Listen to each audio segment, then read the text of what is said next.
Semuanya welcome back di RF Channel on YouTube. Wah, saya kangen banget ya. Ternyata 1 minggu nggak buat video untuk edukasi berbagi di kanal RF Channel. Ternyata membuat saya kangen untuk bikin materi-materi lagi ya. Oke, ya jadi kita akan coba untuk membahas di hari ini. Saya punya cerita seru kembali mengenai dunia saham ya. Kita bisa belajar mengenai Forex, kita bisa belajar mengenai kripto, financial planning, kita bicara mengenai mindset investasi, kita juga bisa bicara mengenai saham, di mana tujuan awal dari RF Channel dibentuk adalah untuk bisa meningkatkan pengetahuan kita mengenai investasi dan keuangan secara lebih luas. Nah, ada cerita konspirasi di balik saham yang akan kita bahas selanjutnya. Awalnya saya tertarik untuk membahas saham ini karena diberitakan bahwa laba bersih pada tahun 2023 anjlok lumayan ekstrim dari tahun sebelumnya. Tapi setelah diperiksa lebih lanjut, saya justru ketemu hal yang menarik. Nah, ini dia ya. Dan coba kita telisik lebih lanjut, justru menimbulkan beberapa pertanyaan yang misterius di sini. Penasaran gak sih dengan saham apa sih yang mau kita bahas? Oke, kita akan bahas sebentar lagi. Nah, bagian pertama ini saya akan coba bahas mengenai laba bersih LPPF anjlok 50%. Matahari Department Store, siapa yang tidak kenal dengan toko fashion yang satu ini? Kalau ada teman-teman yang menonton video ini dan hobi belanja di Matahari Department Store, boleh absen ya. Mungkin pernah belanja ya kan, atau pernah tidak keluar-keluar dari Matahari Department Store karena habis belanja dikasih voucher lagi 50.000, belanja lagi dapat voucher 50.000, jadi nggak keluar-keluar gitu ya. Toko fashion yang sudah jadi perusahaan TBK dengan kode saham LPPF ini ternyata membukukan laba bersih positif di tahun 2023 kemarin. Hanya saja laba bersihnya turun 50% dari periode sebelumnya. Padahal omset atau pendapatan LPPF ini bertumbuh dibandingkan tahun sebelumnya. Karena penasaran, akhirnya saya coba lakukan analisis untuk cari tahu lebih jauh apa yang sebenarnya terjadi dengan LPPF. Ini penting untuk kita belajar bahwa investasi adalah jangka panjang, membeli saham adalah membeli perusahaannya, so kita juga mesti melihat laporan keuangannya. Dan ternyata di luar dugaan saya justru menemukan data yang menarik, yang lumayan menarik, yang menurut saya sangat cocok untuk dijadikan bahan pembelajaran untuk kita bersama. Dan di ujung pembahasan nanti kita juga bisa temukan ada beberapa misteri ya. Saya juga akan coba bahas dan analisis mengenai potensi kemungkinan apa saja yang terjadi dalam saham LPPF yang mungkin tidak mudah dipahami investor retail pada umumnya. Mari kita lanjutkan di bagian yang kedua. Hal yang menarik di laporan laba rugi LPPF. Saya ada coba rekap beberapa data fundamental dari LPPF dengan rentang waktu dari tahun 2012 ke tahun 2023. Nah, hal pertama, oke, ini lihat ya, yang menarik dari LPPF adalah pendapatannya. LPPF punya histori pendapatan cenderung naik dari waktu ke waktu, khususnya tahun 2012 sampai dengan 2019. Laba bersih pun hampir sejalan dengan pendapatannya yang cenderung naik dari waktu ke waktu. Hanya saja ada sedikit fluktuasi laba bersih yang turun naik di kisaran tahun 2017 ke 2019. Terlepas dari laba bersihnya sedikit berfluktuasi di 2017-19, kita punya bisa melihat pendapatan yang cenderung konsisten naik dari waktu ke waktu. Itu sendiri juga bisa menjadi prestasi, nggak gampang ya. Nah, kalau cerita kita lanjutkan sepanjang 2020-2023 yang terkenal dengan masa-masa perjuangan bertahan para industri yang ada di Indonesia dengan akibat COVID-19 dan juga pemulihan bisnis, ternyata LPPF quote-unquote jago sekali meraih omset alias pendapatan. Meski pendapatan LPPF sepanjang 2020 sampai dengan 2023 belum kembali seperti masa sebelum pandemi, tapi memang perlu diakui kepiawaian dari LPPF ini sebagai perusahaan spesialis mampu menggenjot pendapatan. Namun, mirip seperti tahun-tahun sebelum pandemi, LPPF ini cenderung punya kelemahan untuk mempertahankan laba bersihnya tetap besar dan sejalan dengan kenaikan pendapatannya. Nah, sebagai contoh dan sekaligus salah satu highlight video pembahasan kita kali ini, laba bersih LPPF pada tahun 2023 tampak mencolok laba bersihnya itu sebesar 675 M-an. Laba bersih ini drop 50-an persen dibandingkan dari tahun sebelumnya, yaitu sebesar 1,3 T. Jebloknya laba bersih ini disebabkan karena adanya kenaikan pada beban pokok pendapatan dan beban usaha. Selain itu ditambah juga dengan adanya kenaikan pada beban keuangan. Nah, itu sekilas dari tentang kondisi laba bersih LPPF yang anjlok sebentar. Kita akan bahas data-data lain yang saya temukan dan menguak misteri di balik saham LPPF ini. Ya, kita lanjut di bagian ketiga. Hal menarik di laporan posisi keuangan LPPF. Nah, hal yang tidak kalah menarik dari laporan keuangan LPPF 2023 terletak pada bagian laporan posisi keuangannya. Tapi sebelum lihat laporan posisi keuangan, saya mau mengajak teman-teman semua untuk perhatikan ada dua rasio keuangan yang menarik untuk kita perhatikan terlebih dahulu, yaitu adalah ROE alias Return on Equity dan rasio Debt to Equity Ratio atau yang biasa disingkat menjadi DER. Saya ada coba rekapkan juga ROE LPPF tentunya dari rentang waktu yang cukup panjang 2012 ke 2023. Oh ya, untuk teman-teman yang mungkin belum familiar dengan ROE, izinkan saya sedikit menjelaskan tentang ROE ini. ROE adalah salah satu indikator atau parameter yang digunakan untuk mengukur seberapa menguntungkan perusahaan. Nilai ROE diperoleh dari laba bersih dibagi dengan ekuitas atau modal perusahaan, kemudian dikalikan dengan 100%. Secara sederhana bisa diartikan semakin besar ROE artinya saham perusahaannya semakin menguntungkan dan menarik untuk dijadikan investasi tentunya sahamnya. Tingginya ROE bisa jadi disebabkan dua kemungkinan. Kemungkinan pertama karena laba bersih perusahaan yang semakin besar dari waktu ke waktu, atau kemungkinan yang kedua ada kontribusi dari penurunan ekuitas atau modal perusahaan dari waktu ke waktu. Ingat, pembagian atas dan bawah, pembilang dan penyebut. Kita bisa menghasilkan nilai yang sama tapi akibat dua hal yang berbeda. Oke? Nah, kita coba perhatikan ROE dari LPPF ini sangat-sangat menarik untuk diamati karena begitu berwarna. Ada masa-masa di mana ROE LPPF pernah minus, yaitu tahun 2012-2013. Minus terbesar terjadi di tahun 2020, ternyata tidak bukan karena masa pandemi COVID-19 yang memukul perekonomian global. Ada masa pada ROE LPPF berada di kisaran 70 sampai dengan 200%-an yang sempat terjadi di 2015 sampai dengan tahun 2022. Dan ada dua masa bombastis di mana ROE LPPF tampak di luar nurul, yaitu 800-an% di sekitar 2014 dan 2000-an% di tahun 2023. Nanti kita akan bahas lebih lanjut mengenai kedua kejadian ini. Terlepas dari ROE yang pernah minus, saya bisa simpulkan sementara bahwa suatu hal yang mudah bagi LPPF untuk bisa mencetak ROE di atas 50%. Nah, teman-teman mungkin berpikir bahwa LPPF ini sungguh saham yang menarik karena mampu mencetak ROE yang cenderung relatif tinggi dari waktu ke waktu. Sebenarnya ini harus hati-hati karena tidak berlaku sementara waktu bagi saham LPPF. Di sini ada pesan krusial yang mau saya coba sampaikan buat teman-teman semua dan bisa jadi bahan pertimbangan bagi teman-teman. Saya mau coba bahas lebih lanjut perihal ROE yang fantastis bombastis LPPF yang terjadi di tahun 2014 dan 2023. Ini dia. ROE 800-an% yang terjadi di 2014 berasal dari kontribusi kenaikan laba bersih dan ditambah juga kenaikan ekuitas atau modal perusahaan yang dari periode sebelumnya. Perlu diketahui, di tahun-tahun sebelum tahun 2012 sampai dengan 2013, LPPF sempat kehabisan modal alias defisit modal. Yang mana ini bukan suatu pertanda perusahaan yang sehat, ya. Ekuitas LPPF baru pulih di tahun 2014 dan itu pun nilainya relatif sangat kecil. Laba bersih capai triliunan tapi ekuitas hanya ratusan miliar. Karena hal inilah menciptakan efek nilai ROE-nya tinggi. Masih ingat saya cerita mengenai pembilangan dan penyebut? Oke. Lanjut ke tahun 2023, di ROE 2000-an% pada tahun 2023 ini sungguh menjadi sangat fantastis dan bombastis. ROE mencapai ribuan persen ini patut diperhatikan dan diteliti dengan lebih seksama buat kita semua. Tapi tadi kita sempat bahas mengenai ROE yang dipengaruhi oleh laba bersih dan ekuitas. Nah, kalau teman-teman masih ingat di awal video ini kita sempat bahas juga bahwa laba bersih LPPF drop 50% dari periode sebelumnya. Secara logika ketika laba bersih drop, maka nilai ROE juga seharusnya turun. Tapi kok di sini ROE-nya malah menjadi ribuan persen. Nah, ternyata ekuitas dari LPPF juga drop. Turunnya ekuitas atau modal perusahaan juga tidak tanggung-tanggung, yaitu mencapai 95% dari periode sebelumnya. Nah, kalau saya coba ringkas pembahasan mengenai ROE 2014 dan 2023, jadi ROE 2014 melonjak karena kontribusi peningkatan laba dan sedikit peningkatan ekuitas, di mana tahun sebelumnya adalah minus. Sedangkan 2023 ROE melonjak lebih dikarenakan ekuitas atau modal perusahaan yang turun drastis. Lonjakan-lonjakan pada indikator ROE seharusnya bisa menjadi ciri bahwa saham perusahaan menarik untuk dijadikan sebagai investasi.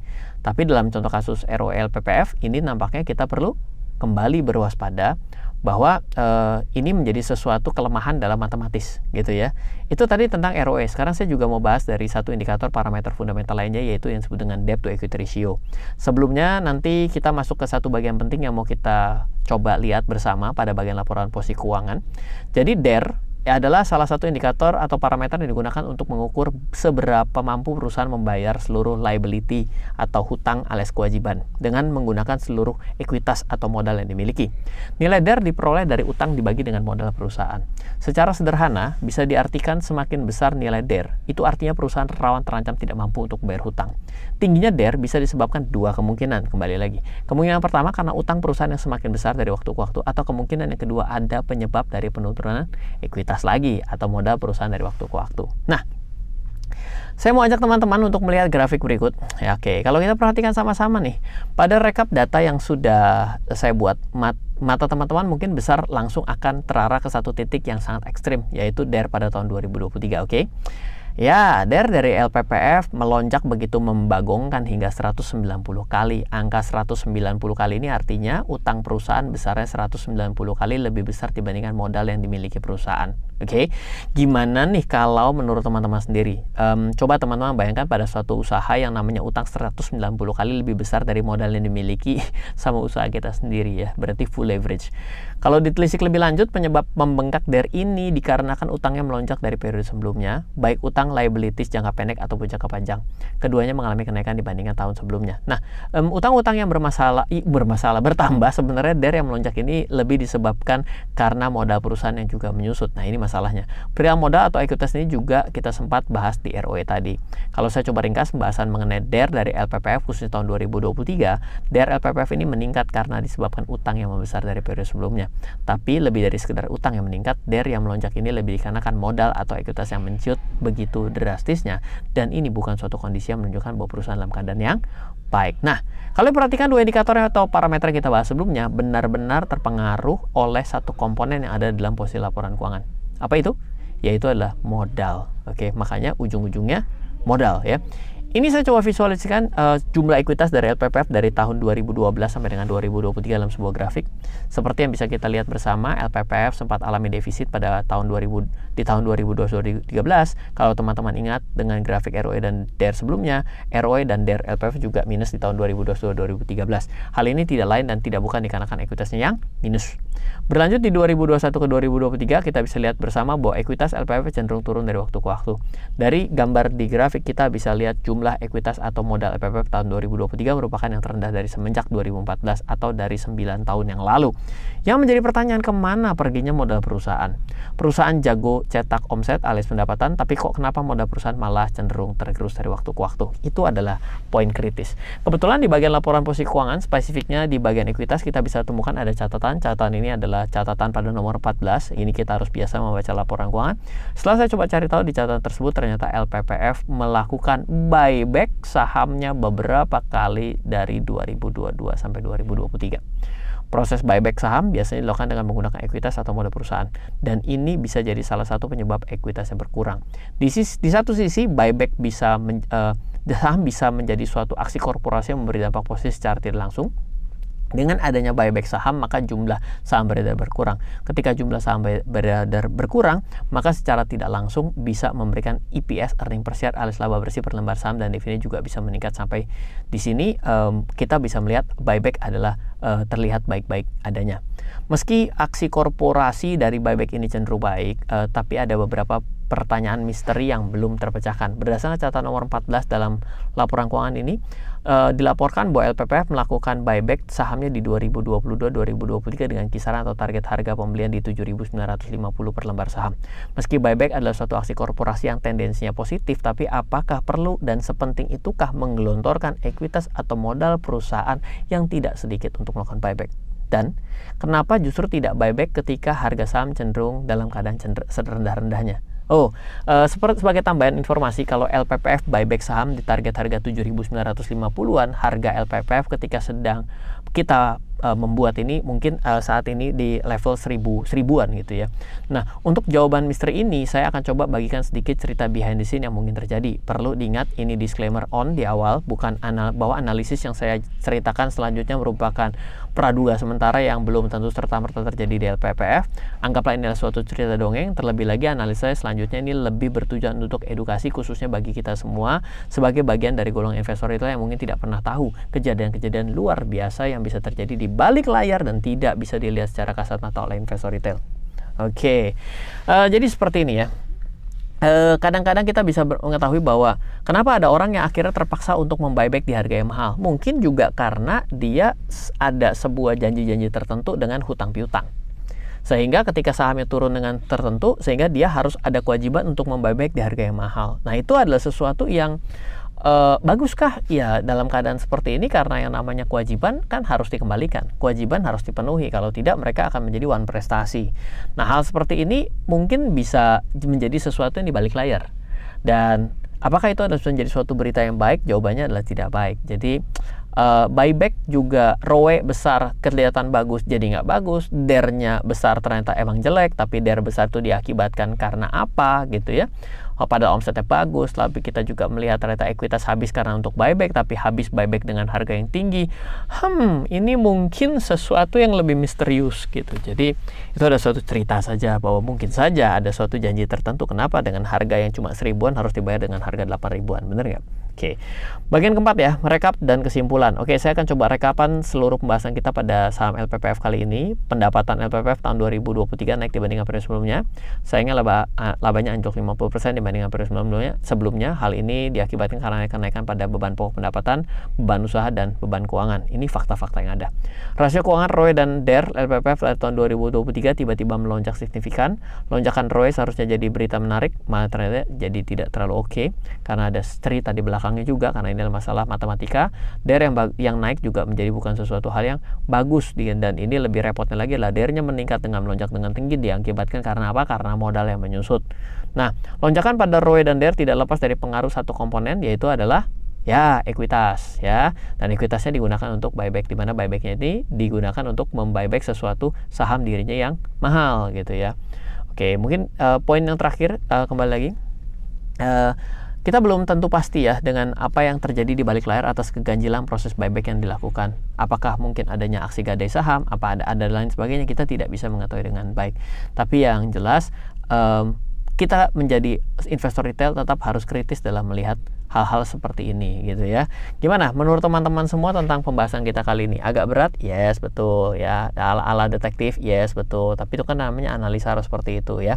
Itu hal yang menarik kalau kita mengerti tentang analisa fundamental. Dengan bisa menganalisa fundamental sebagai investor, kita tidak akan gampang-gampang terjebak pada saham yang hanya menggunakan rasio matematika biasa ya. Dan mungkin kalau teman-teman yang banyak roamingnya mendengar apa yang saya bicarakan pada hari ini, bisa coba untuk membaca pada beberapa buku, di mana buku-buku yang saya tulis itu ternyata sudah cetak ulang berkali-kali.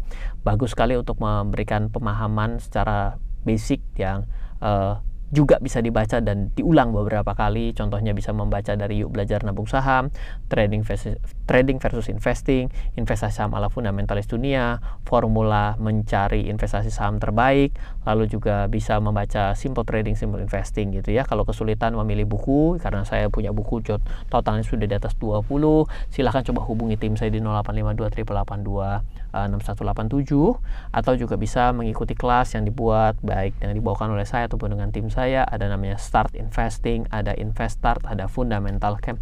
Juga bisa coba untuk cek ketersediaan kelas itu ada di jadwal kapan. Bisa menghubungi tim saya di 0852 882 6187. Ya, semoga bermanfaat sharing kali ini dari saya Ryan Filbert. Salam investasi untuk Indonesia.